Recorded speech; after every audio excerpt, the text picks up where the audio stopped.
All right, when you're ready, sir. All right. Thank you, Ben. At this time, I'd like to call to order the North Canton City Council public meeting on Ordinance 23-20. It is 7:01 p.m.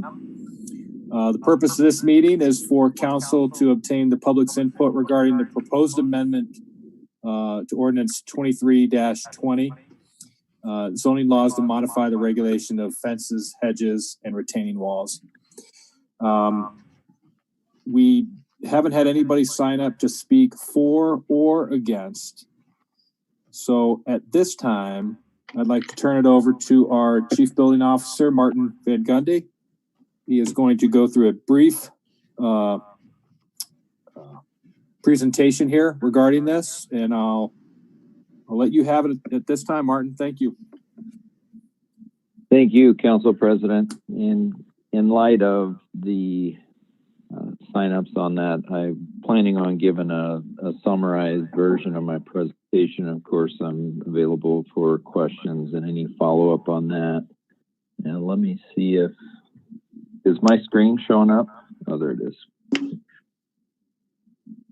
Okay, so you should be seeing a PowerPoint presentation that says Ordinance 23-2020. Is that what everyone's seeing? Yep. Okay.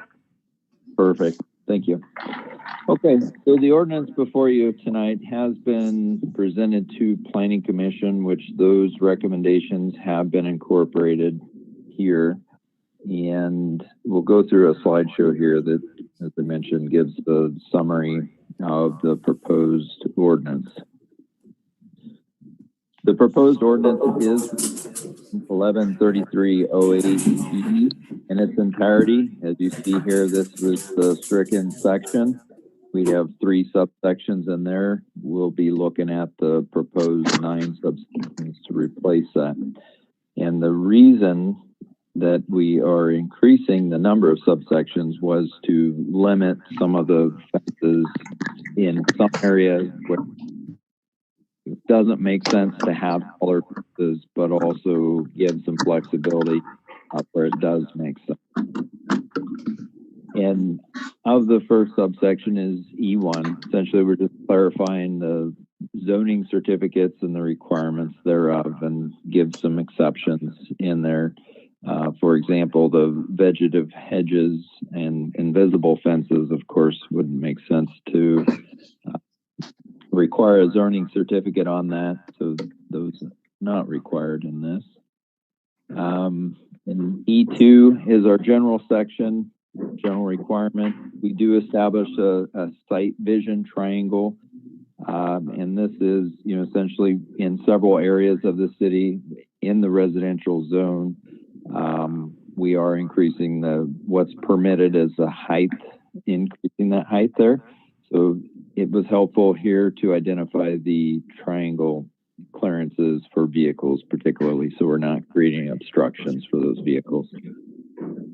Another one of those exceptions in there to clarify is small decorative fences less than 20 foot aren't subject to these requirements. Another portion of this is clarifying you stay within your property lines. The smooth finish faces out. Some of the items such as the smooth finish faces out, this was an existing requirement carried over on that. That seems to be a popular feature. We clarify the maintenance of the fences. We talk about easements and the clarifications between the walls of generally retaining walls or more of the permanent masonry or concrete type of walls. Those are not permitted in easements, where fences, which are of course more easily and a little more readily available to relocate, but we clarify if those are placed in the easement, then the utility or the city can remove those and they would be replaced at the owner's expense if they place those in the easement. Clarifying that we don't want to obstruct any drainage paths, and then of course following the approved set of plans. Subsection E3 is talking about the materials. Essentially no scrap materials. We give a list of prohibited materials in there. We also prohibit electrical or sharp fences such as razor wire or barbed wire. Of course, we don't want anything hazardous in there. The front yard fencing, we give a list of what fence materials is permitted here. And I did want to point out that chain link fence is not an approved material for the front yards. That's a change. Some don't prefer the fence, that type of fence in the front yard, some do. I just wanted to bring that to attention. This was specifically talked about as well, Planning Commission. The consensus was that chain link does not belong in the front yard. It is permitted in the rear yard, though, for that clarification. Subsection E4, we talk about how to measure the fence.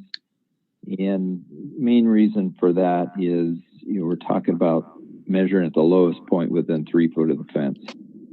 Where this may come into play is if the property is taller than public right of way. This ordinance would require for that height to incorporate that additional height of the property from the public right of way. For example, if the property is 4 foot above the public right of way, that counts as part of the maximum fence height, which could limit the fences, particularly on parcels where we have a vehicular, concern there for sight distance. We clarify the contour of the ground and the fence following that. Fence is located on walls. Again, consider the wall as part of the height of the fence on that. Retaining walls, the current ordinance doesn't really talk to retaining walls. A couple requirements there is, again, clarifying the height of those retaining walls. That's consistent with the building code, measuring from the bottom of the footing to the top of the wall. Benching, there's examples of the benching in the proposed ordinance that shows essentially any time where we have, again, that property is 36 inches or more above the public right of way, then it's required to have benching. So the wall would be set back.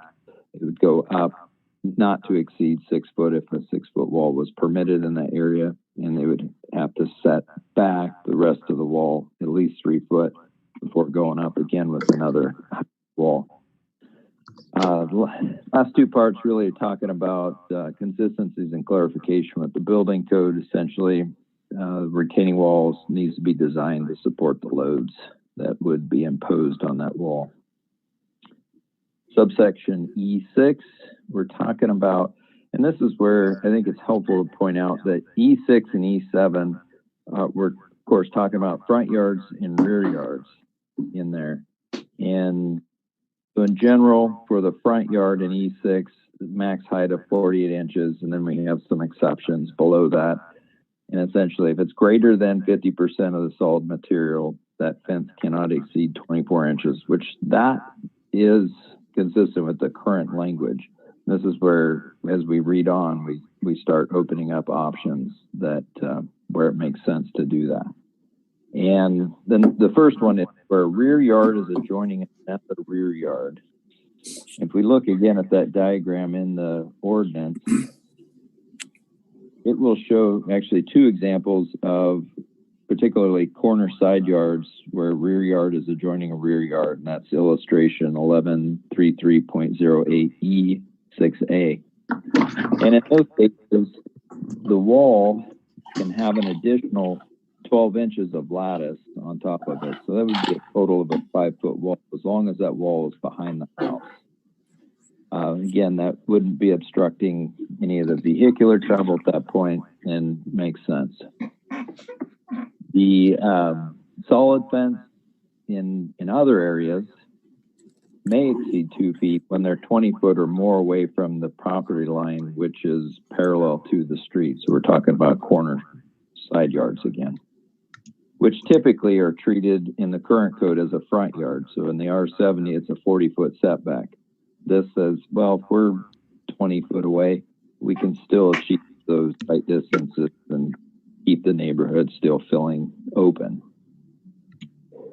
The double frontage lot is a clarification where we have two parcels well, excuse me, one parcel that goes from street to street. And essentially, if you have that 50-foot setback, you can street height again. Subsection E7, again, the rear yard, generally the 6-foot height. Another clarification here is, often we have, we try to avoid having incompatible zoning where we have industrial, commercial adjoining residential, but in some cases, you just can't avoid it. And in those cases, we've given an option here to go up to 8 feet in height, where that residential use adjoins that non-residential use.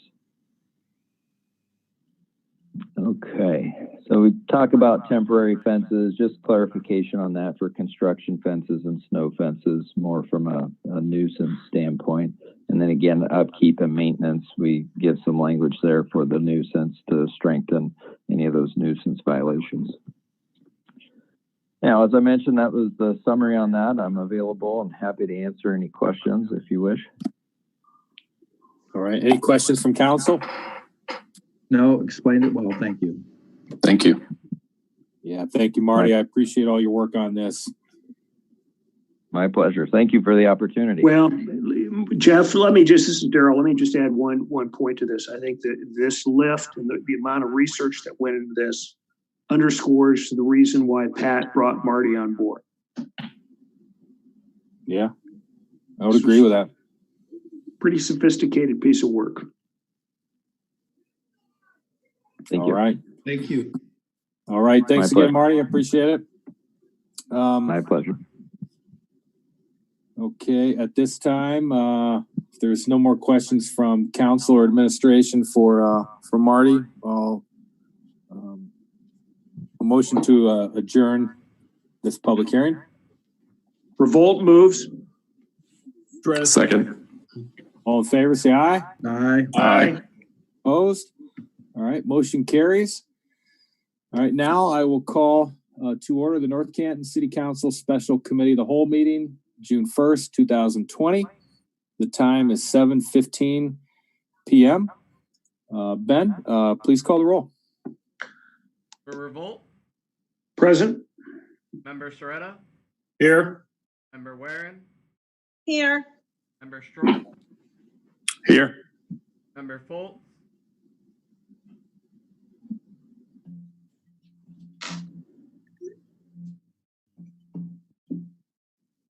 Member Foltz, Do we lose audio for him? Here. I'm sorry. Here. Oh, muted. got him. There All right. we are. Member Fonte, Present. Member Peters, Here. I'm present. Yep, that's it. Okay, thank you. At this time, we'll start with Community and Economic Development. Chairman Revolt, the floor is yours. Thank you, Jeff. Council has for its consideration tonight some amendments to the Planning Commission zoning ordinance regarding how items proceed through the process. I think the goal, and Pat, feel free to jump in here. The goal is to work out, number one, details in advance of having something get to the Planning Commission. That's number one. Number two is to give the clerk the ability to manage and track the process so we don't lose it as it moves through the various approvals. Pat, is that a pretty good summary? Yeah, Daryl, we went to a seminar earlier this year in February. We took a whole cadre of people from the city of North Canton. We were the largest group in attendance. There was about 14 of us. And at this was a government law seminar. And we learned through the session on zoning code changes, how it should work in a municipality. And the big takeaway was how in other municipalities, the clerk of council is the coordinator and making sure this flows through on any initiation be it from the mayor's office or from the council or from a resident, goes to the clerk, and then the clerk tracks its progress through planning and then back to council. So we really liked what we had heard, and Ben was there, and so he's taken the initiative to beef this up for us. The only question that I've got, Pat, and I would defer to you on this, is I look at the sections 118102 and 118103. I think one of the things that, as I looked at the language, I want to make sure we preserve the administration's authority or right to initiate a request to the Planning Commission outside of City Council. There may be situations where something comes up and council may or may not necessarily be ready to go or prepared to make a decision. And I think that the administration really ought to have that authority. And that's just kind of my take on it. I'm just not sure the language is there that specifies that. Do you want it? Well, that's a good catch. The other question. I think the charter, if I'm not mistaken, addresses some of that. And I thought we had that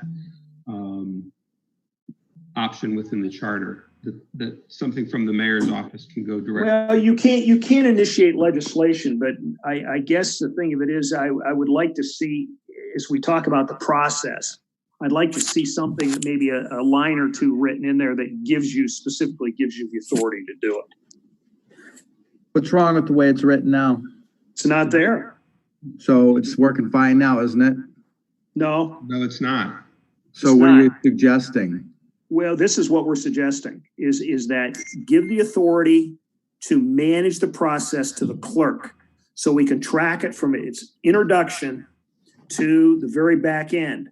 And if you'll notice, there's an important section here, Dom. It's a fair question, but one of the requirements is that an outside applicant meet in advance to submitting an application. So everybody kind of gets a chance to take a look at what's being requested. Right.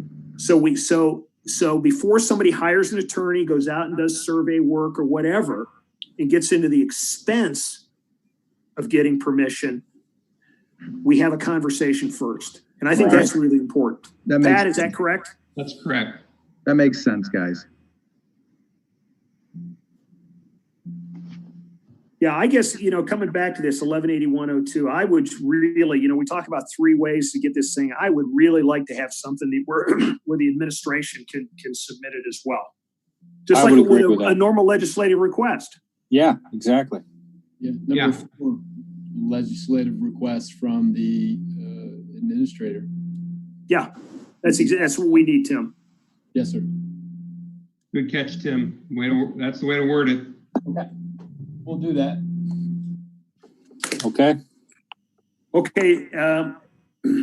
Can we noodle on this a little bit? Obviously, we're going to have to schedule a public hearing because you're seeking to. Are we going to? We're changing the zoning ordinance itself, or just the?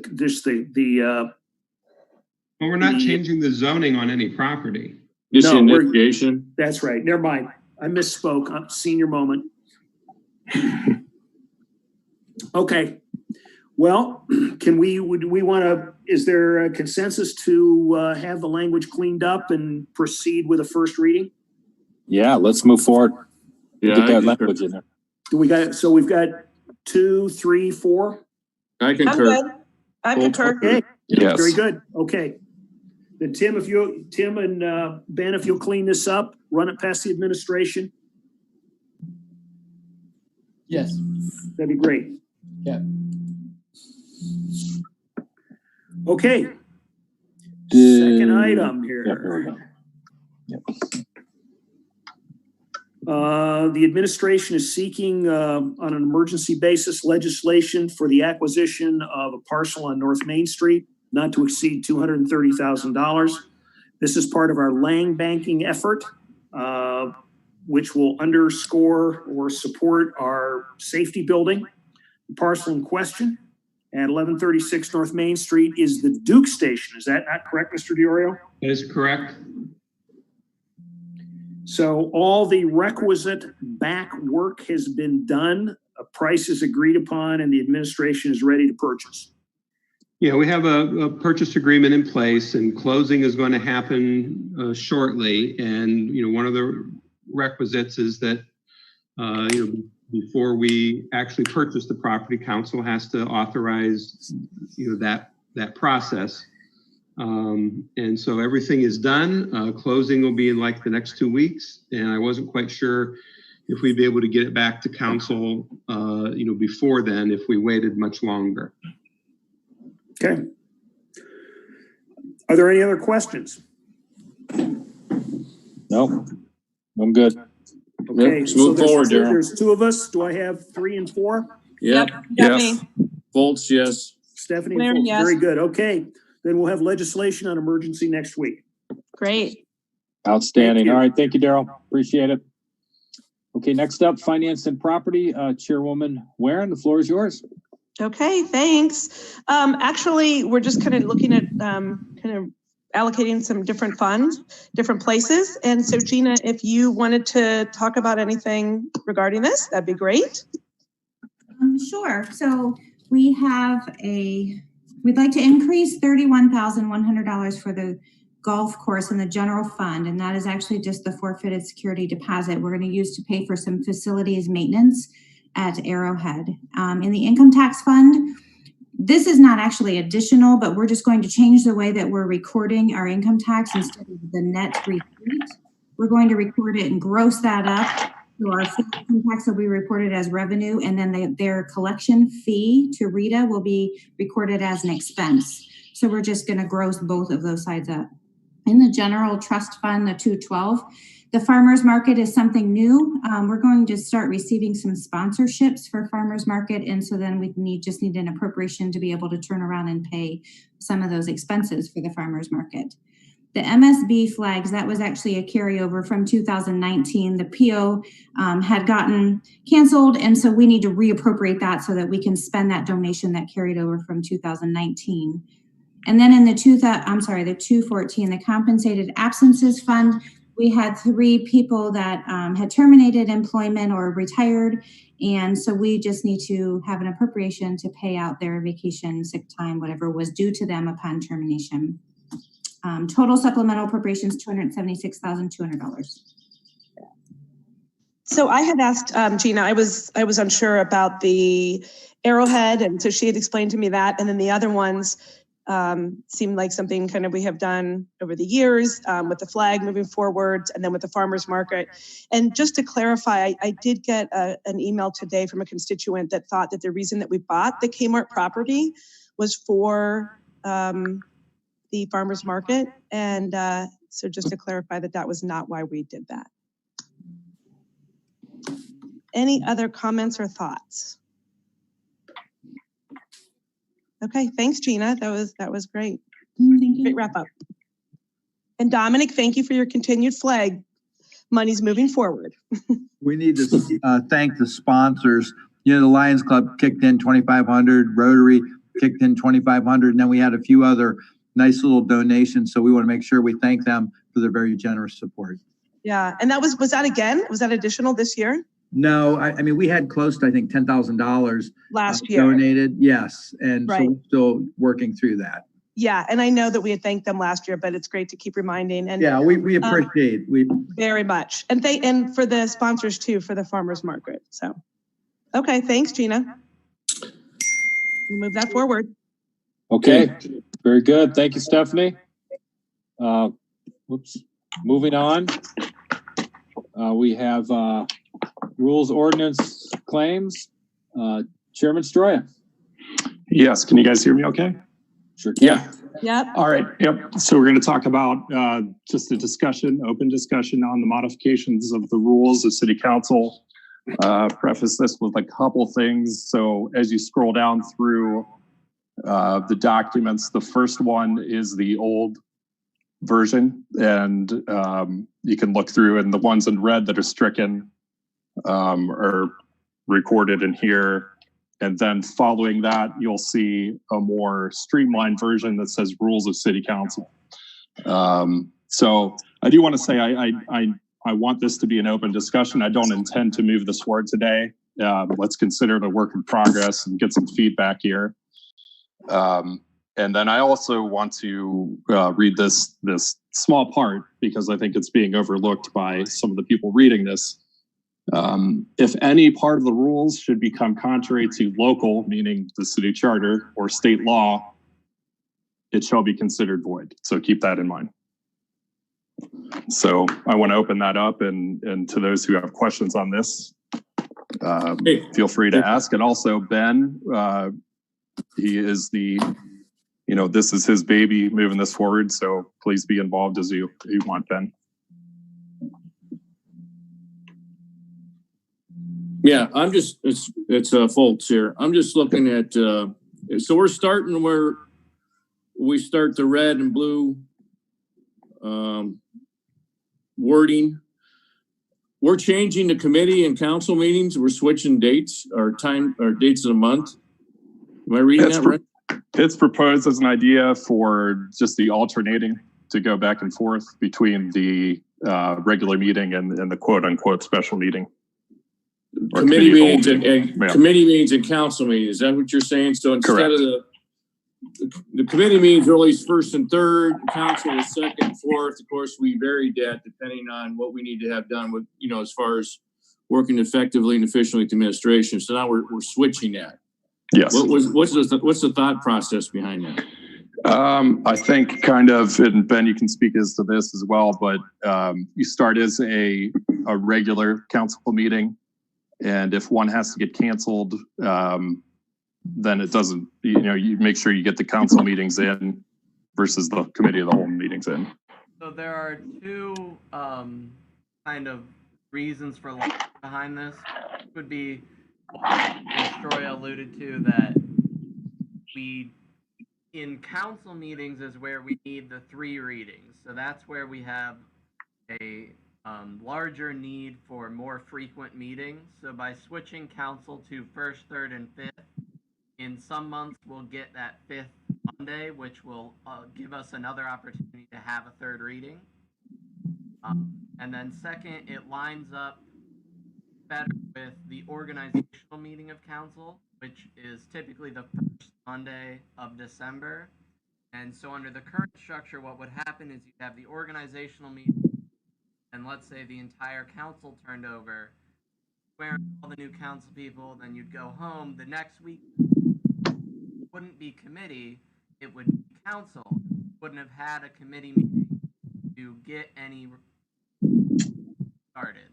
So in December, which committee and council, if the organizational meeting of council would be the council, and then that next week will be a committee letting any new council members or the new council introduce legislation before having a kind of awkward council meeting, nothing on the agenda. Okay. Well, I'm just trying to think this through. Sometimes we're combining special committee with council, vice versa.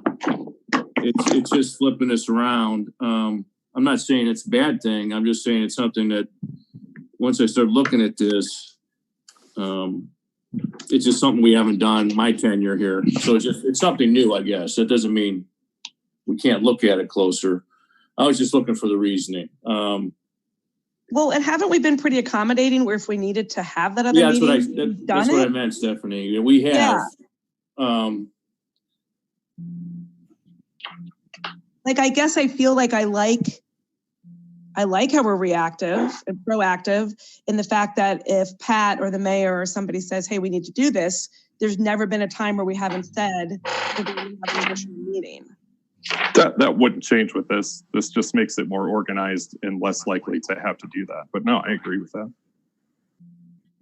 Huh. So if we want to have a committee meeting on the first Monday of the month, it'd be a special committee. So you're saying the regular committee meetings would be second and fourth now. Right. Correct. Well, can I, this is Daryl. Yeah. The charter says, first of all, is we conduct business at a regular council meeting. We're obligated by charter to have just one of those a month. Right. That's it. Right. One meeting, a regular meeting. we can schedule a committee meeting anytime we want. This charter's silent. true. To it. And so, you know, my question is this, is we want to make sure we get the regular meetings covered, consistent with a charter. But do you want to start calling things special when you really don't need to make them special? That's a good point, Daryl. Well, and I feel like we've had constituents that have said to us and questioned the legality of a special meeting. That's precisely the point. Yeah. Yes. I think, here's the advantage of this is that if what Matt's trying to do is split this off between the codification and then requiring council to adopt its rules. What I might submit is this question: do we want to have our own rules that says council can meet as a committee anytime it wants? It just has to meet the requirements of notification, publish an agenda. So meeting any day of the week, any time of the day? Yeah. Well, that certainly makes it more flexible. Yeah. And you kind of think about Daryl, past I do week. like that. And then As long as we give notice. You're not tangled up. I mean, Right. I think what you do is we have to define what the meetings are. A regular meeting is one at which the council conducts its formal business. It votes. Right. We have to have one of those a month. You can make those the first Monday, and then you can have any others as the council determines. So what you're saying, Daryl? Meetings, So you could have call those 3 council anytime meetings? you want. We could have 3 council meetings a month if we want. Absolutely. Could have 10, sure, yeah. You can have 10. Okay. So Daryl, what you're stating is if we put that language in our rules of council, then by voice vote, we could set that meeting, whether it be a committee or council, and then it wouldn't be Yes. special? It wouldn't be Yes. special? It would not be special. Okay. It's not. It's you're just conducting your business. And again, in your rules, you have to make sure that you provide adequate notice. You have the agenda so nobody feels that we're sneaking anything through. Right. But then we're not tripped up over, well, is this a special meeting or not a special meeting? Okay. We're meeting to conduct business. Yeah. That works out better for people that want to participate publicly, by the way. Yeah, and that's exactly Sure. right. I mean, right now our rule is, well, if it's, we're having a special regular council meeting, you can only talk about the item. Well, maybe somebody wants to talk about something else. That's you get a little more great point. democracy. That is a great point. If you let me shore it up a little more in looking into the Open Meetings Act under the part for the obligation of your regularly scheduled meetings, of essentially confirming a date and time, and then just for your special, something unique. But I can shore that up a little bit for you. Yeah, that would be great. Yeah, and no intention to move this forward today, just discussion points. Yeah. Yeah, no, this is a great discussion. And Daryl, I love your point because, often during special council meetings, we've had to limit the input from the public to what's on the agenda, and it kind of hamstrings you and just makes our job a little tougher. People should be able to come up and say whatever they want, whenever they want. Yeah, if you're Definitely opens it up. Yep. As long as Yeah, they're and public forum. the other thing is this, is that Yeah. the other point is this, is that if you are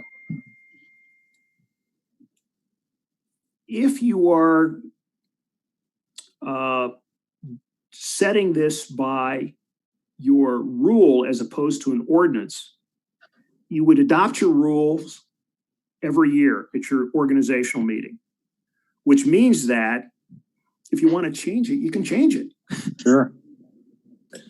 You can look back and say, it didn't work very well this last year. Let's modify this. And you can do it right then and there. Yeah. Hey, Matt, this is Foltz again. Yep. I think it's worth pursuing. Obviously, Monday's the date we meet, unless really, whether we call it special meetings or not, it's exception not to meet on Monday. And we know sometimes we have to get together. Right. later in the week, that's understood. But I think as long as we keep our Mondays intact, the general public's used to those meetings at a certain time. Yes, definitely. Definitely. And the big calls that we get with that type of question is where a resident will call and specifically ask, what date would I be able to address council? Right. Okay. All right, Matt, were you going to work through this, or are we just going to kind of... Yeah, whatever you guys want to do. If there's something specific. There's a lot of redlining here. Yeah, there is. You got is. to read it and make sure that we're not eliminating something that's critical for us down the road. Sure. Yep. Yeah, if you want to go through it, I mean, we don't have to do that now, but if you guys want to go line by line through this and come back with any suggestions, that would be great. But I just want to get the ball rolling on this. And I think there's some places we can improve. Yeah, give us a couple weeks. Let's go through it. Yeah. Bring it back. Sure. Sounds good. Yeah. Yep. Okay. Okay. Yeah. So do you want to continue? Has everybody had what they had to say about it? Well, I can have more discussion. I don't want to, go line by line. I want to digest it more. Yeah. Yeah. I mean, we can table it, or we can. Matt, go ahead. Yeah. Here's what, this is Daryl. Here's what I'd recommend we do. Let's continue to work on this, and let's rewrite the codified ordinance in a proposed draft. And then let's, as you've got here, let's take a look at those rules of council. For example, when Matt and I discussed this earlier, one of the sections of the rules is it limits guests to 5 minutes and the public speaks. Well, what if you've got somebody who's coming in who's your expert? He's a guest. So let's look at this thing, and then when we have a chance to get back together face to face, let's walk through it. Yeah, definitely agree. I think this is more of a face to face. This is really hard to do. Daryl, I agree, and man, I think we need to get hard copies, and I haven't had the availability to do that. Just kind of look at it and compare it to what's new, and move through it that way. If that's okay with you guys, sure. That sounds good. We are meeting next week in person, or Jeff, am I missing something? No, since Dr. Acton extended it, till July 1st, limiting 10. I would really like, when we get back together in person, we have the whole team together. And I still think we're early on in the reopening process. There are some folks, I think, that are a little nervous, would be a little hesitant to come out, and I don't want them to feel that the only way they could participate if they had to do it in person. So these seem to be going very well. I think we're moving the ball along pretty quickly and easily. So I think another 3 weeks of doing this is not going to cause much harm. Okay. Hey, this is Daryl. One additional thought here, and I'm quickly scrolling through this stuff, is when we look at our agendas, I think those are something that not necessarily ought to be codified, but ought to be in our rule. I want to make sure that we've got in there, as part of the agenda, a final call for business. And I think council needs to determine whether that's an opportunity for the public after something has happened, if the public wants to say something. I don't know whether that's our business for council or it's public business, just something to ponder. Are you suggesting, Daryl, this is Diorio, are you suggesting that there's going to be 2 public speaks then? No. No, I'm not. No. Because first of all, I think what's important is we have to understand this, is that we're under no obligation for public speaks, no legal obligation. I'm just laying a question out because we do have this call for business. Is that a place we want to go? But I think the call for business is for us. They have the opportunity. They have the opportunity to already, if there's something they want to bring up, they can bring that up. Fair enough. I concur, and if we're not, after the meeting, we're around if they want to talk to us individually or in groups without any voting. Yeah. Right. And they can reach out to us anytime. Exactly. Direct lines. We're very accessible. Very. Okay. And our public speaks policy is one of the most, I guess, easy and liberal in the whole county. That is true, because I was there when that was being a little written. bit. If you look, it's a little. I beg your pardon. Actually, the opposite way, because of some recent U.S. Supreme Court case happened in Florida. Okay. Been a little more open on protecting free speech and so forth. Mm-hmm. Okay. All right. So we're gonna let this marinate. Everyone, right? Read through it. Yeah. Yes. Yeah. Yes. Okay. All right. Thank you, everybody. Thank you. Right, Thanks for your work on this. All right. Thank you, Matt. Thank you, Ben. Too. Excuse me. This is Meryl, the court reporter. Yes, ma'am. There's someone who's got, I think, some ice that they're rattling in their cup, and there's someone who's tapping cards or something, and it's actually breaking through where you can't hear the other person. So if people can be careful when they have their mic open, I'd appreciate it. And make sure you shut your phone to silence. Okay. Okay. Thank you. Gotcha. Thank you so much. Okay, moving on, we have Parks and Recreation, Chairman Foltz. Okay, was that rules and decorum, or we're just going to move to that? Okay, I'm sorry. Bitzer Park, had a discussion with Mr. Diorio earlier. As you know, that's a great project for our downtown park. Obviously, Pat's worked hard on this with community businesses and organizations. Right now, we're looking to basically authorize us to bid this out, and I think it's a great opportunity to increase our participation at Bitzer Park. As you know, it's in the heart of the city. It's obviously going to be done first class when we're finished with it. We got that beautiful memorial there now. It's our Christmas tree that a lot of council members, Member Soretta especially, gets involved with. I think it's in the heart of our city, and I think we've kicked around the idea of what to do with that area as far as some additional entertainment, and there's been discussion through the years. I think this plan is kind of a very nice approach to it as far as the possibilities it presents for us, as far as not only to have entertainment there to some degree, but also aesthetically to make that a nice contribution to our downtown square. So with that, Pat, if you want to add to that, I know I just did general terms, and yes, there might be some drawings or renderings available to us next week so you can get a better view of this. I think we need to start the process so we can get this off the table and interwork this a little bit so we can get started on the project. Thanks, Pat. Yes, Mr. Chairman, many years in the making, as you know. And just a quick recap that this was phase one of a 3-phase park expansion project that the city proposed to the state of Ohio to secure funding.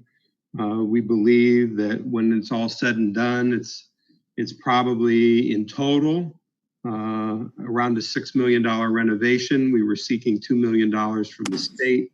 We received $750,000. This year's allocation has been temporarily held due to COVID. So we'll see where the state is once the rest of 2020 rolls around as far as additional funds for the phase two. So with that, the North Canton Rotary has been involved in this project for a long time. They followed through on their commitment. We thank them. As the chairman has indicated, a number of individuals were involved with the overall design of this. And that's one thing that you will note when I give you these in your packet next week, these overviews and these renderings. You'll get this, you'll really understand how really the park was just a hodgepodge of things thrown in wherever they might fit without any overall design. And now we're going to have an overall design that incorporates a performing arts stage that is to accommodate audiences of perhaps 100 people in the park. And then the plan was, as that demand grew, that we would be able to relocate them to the Dogwood facility when that expansion project went on. And if they outgrew that, then to another one over on East Maple. But with this, though, there is the pavilion, which the Rotary kicked in $50,000, the funds that they had raised. And as you recall, prior to the mayor being the mayor, he chaired our community energy savings program, chaired that to success. And we obtained a $30,000 grant for lighting in the park.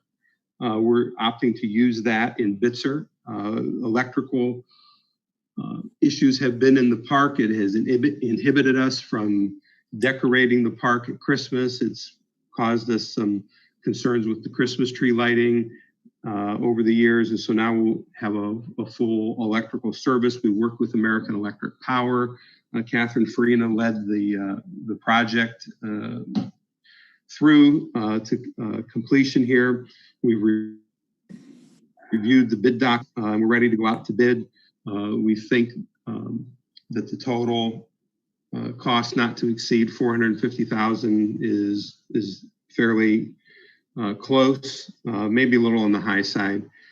We'll see when we get the quotes in. This is a very heavy cement project. We're looking to replace the sidewalks that go around the park, which, as you know, are all brick.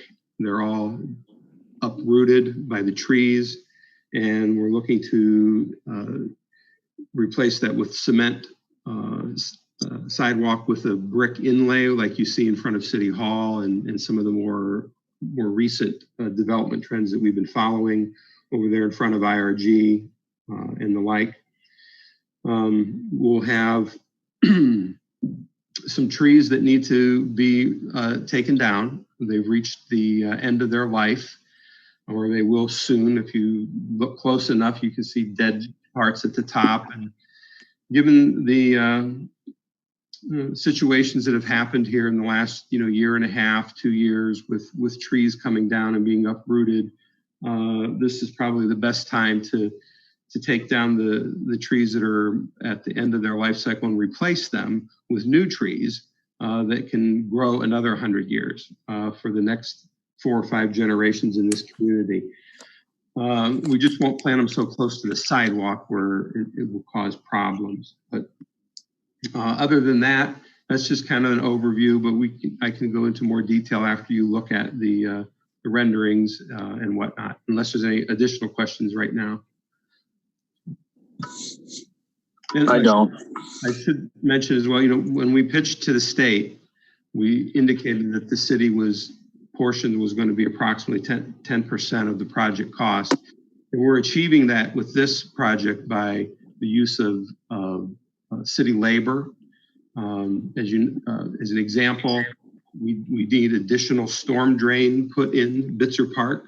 That corner down there by the Y at the bottom of the grade pools a lot of water, and it's very spongy at times. If we're going to have a pavilion down there, that won't suffice. So we'll put another storm drain in front of the pavilion in the concrete. And our crews are very capable of doing that.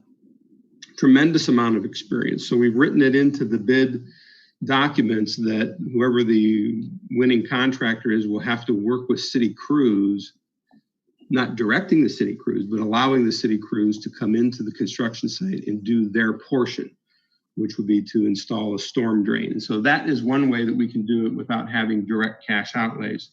The rest of this will be through the grant dollars that we've received. Thank you.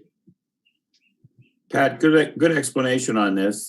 This is something that's been in the works for a long time, as a lot of us know. I think it was in the master plan when the master plan came in. Maybe it was 2012, something like that, or before that. So, but I have seen some of the early renditions, and I'm blown away by it. I think it looks gorgeous. I think that people are going to like it. I don't know if there's been any changes since I seen it last, but I think this is something we can really be proud of here and put our little square even better on the map than it is now. Right. No, I concur, Mark. This is Catherine. I just wanted to also add, if I may, we vetted this with a community focus group as well. So we got a lot of eyes and input on this. We had folks from the library, we had folks from the YMCA, the Rotary, the Chamber, and you know, it's going to be quality, top quality. The high school, the middle school, orchestra. Right. Well, and I think it's a companion to the front of City Hall because that looks fantastic. And I think now you're going to see it mirror just on the other corner there, along with our great Veterans Memorial. So kudos to everybody working on this. Any other questions? I feel we should just move this forward for next week. I agree, but I love, Kathy, thanks for making that point about how you actually asked some community partners and got their thoughts and a lot of buy-in before anybody kind of says, whoa, what's going on? So thank you for that. Right. We talked to those that we thought would utilize it. The library will do some plays and things, some book story things. The high school wants to put, choir out there and do some performances. So it's real good. Yeah, that's great. Okay. So we'll just move it forward. Any other questions? No, I'm looking forward to end product. Good. Thank you. All right. Thank you. Okay. Thanks, guys. Now moving on. Street and Alley, Chairman Fonte. Yeah, this is a continuation of the East Maple project, heading up to Walsh University. This is a formal way for us to get reimbursed from Stark County commissioners for the bridge. There's the walking bridge we talk about that Mark talks about with the decorative thing. Well, the part where the road goes over, that part of the bridge is going to be replaced with the project, and it's going to cost hundreds of thousands of dollars, which we'll get reimbursed for the county. And then we have probably close to 2 million or more in grants for between the whole project. And so the city, North Canton City's contribution will probably be somewhere close to 10% of the total cost, which is very efficient. And Rob's on the line if he wants to chime in on it, and this will be on an emergency. So my recommendation is let's move it forward and get the project rolling. No, thank you, Chairman Fonte. That pretty much sums it up perfectly, that any cost that the city incurs related to the vehicular bridge will be reimbursed by the Board of Commissioners, after the grants and their percentages have been applied.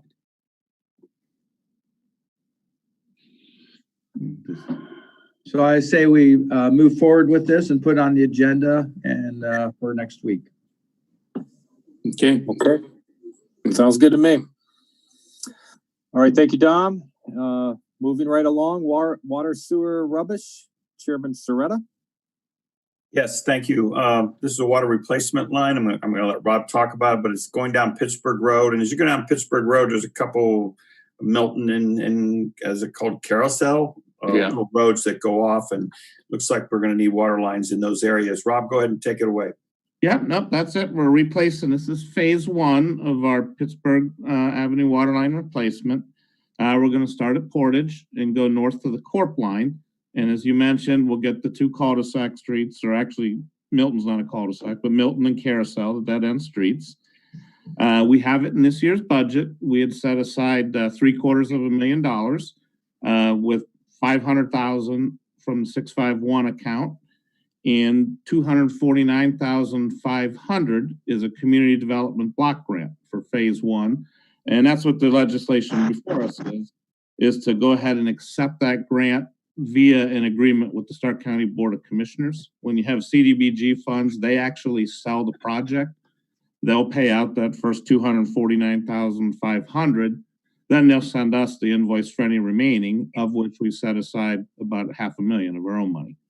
And it's just, I'd announced this grant a couple weeks ago. And we also have one for next year, for phase 2, We'll pick up at the Corp line, go north on Pittsburgh, almost to Apple Grove, and then also replace our run on Batten. Good. Hey, Rob, it's Fultz. So I have a question. Just so everyone knows, this is replacement. We're not installing new lines for people that already have North Canton water. This is complete replacement, both So phases. we want to make sure that's understood, because sometimes we get calls about people that wanting water lines that they don't have in their own wells and so forth. These are old lines that have reached their useful life and become problematic for our water department to maintain with breaks and quality, whatnot. Second question is, are we repaving the entire road surface when this is completed? What I'm looking at that right now, our cost estimates, it seems we have enough money from what we've budgeted to, once we're done, rather than have a trench or half a road, to go ahead and yes, repave our section within the city on all 3 routes. You know, next year when we do phase 2, we're not going to repave the county road other than whatever they need for the trench repair. But we wouldn't. And I'd also like to do some curb replacement while we're in there. We're going to tear up some with the water line, but in walking it today, there's hundreds of feet of curb and gutter that deteriorated with our salt. So it'll look like a brand new street with a new water line when we're done. Well, that's even better. All right. Thank you, Rob, for that information. Okay, so we're going to put that on emergency, Rob? Yes, please. Yeah, commissioners, as soon as we get the plans done later this month in June, the CDBG monies are available after July 1st, and we'll sell the thing and get it built yet, hopefully this year. Good stuff. Any other discussion at all? Then let's move forward. Okay. All right. Thank you, Mark. And at this time, I'd like to ask for a motion and a second to move into executive session. And this would be the purpose to confer with the Director of Law regarding an ongoing legal dispute involving the public body that is subject to imminent court action. So moved. Second by Fultz. So moves. Okay, all in favor? Aye? Aye. I need a roll call. Oh, yeah, I'm sorry. Yeah, Ben, please, thank you. Roll call, please. Member Revolt? Yes. Member Sharetta? Abstain. Member Warren? Yes. Member Stroya? Yes. Member Fonte? Yes. Member Peters? Yes. 6. Member 1 abstention. Member Fultz? Yes. Oh, sorry. Member Fultz. Fultz, yes. All right. Okay. Motion passes. So, Ben, we're going to go into executive session. If you could mute Member Soretta. And that's it, right? Who would you like to take into executive session with you? Mayor, administration, law director. I mean, the finance director doesn't have to be in there for this. Well, you know what? Yeah, let's bring Gina along. Yeah, let's bring everybody in except for Member Soretta. The prior finance directors.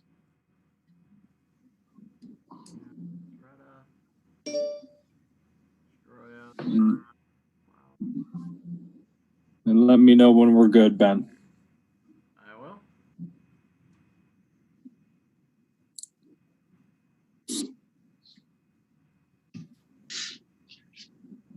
All right, the rooms are opening now.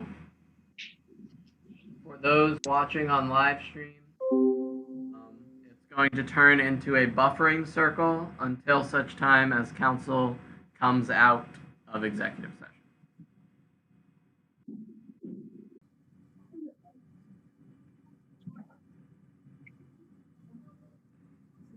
Still not back? I'm here. Kicks them back in 1 minute. So there we go. Well, I'll tell you what, we're just going over meeting schedule after this. We can still adjourn out of exec. Yeah, everyone's back now. Okay. All right, and we're back on live streaming? We are. Okay, thank you, Ben. Okay, I need a motion and a second to adjourn out of executive session. Let the record reflect that no action was taken. Fultz motions that. Second, Stroy. We need a roll call for this as well. Your voice vote's fine. Voice vote, yeah. All in favor, say aye. Aye. Aye. Opposed? All Go ahead, motion abstain. Carries. Okay, now, finally, we have our council meeting or meeting calendar. We are meeting next week. We are doing it virtual. I know the press release says that we will be back in person, but we are going to stay virtual until Dr. Acton revises or lifts the safety order that she extended to July 1st. So June 8th will be a council meeting. And at this time, could I have a motion and a second to schedule a special committee meeting directly following the regular council meeting? Or do we need it to precede the meeting, Pat? No. I don't think so. I think I don't think it comes after.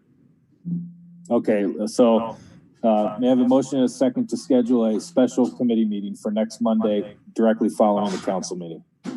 Motion to do that, Foltz. Second, Troy. All right, all in favor, say aye. Aye. Aye. Opposed? All right, motion carries. And then to round it out, June 15th will be committee of the whole. June 22nd, council meeting.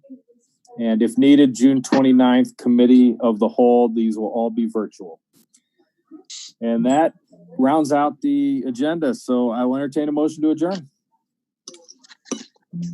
Revolt moves. Foltz second. All in favor, say aye. Aye. Aye. Opposed? Motion carries. Everyone have a great evening. Thank you so much. Thank you.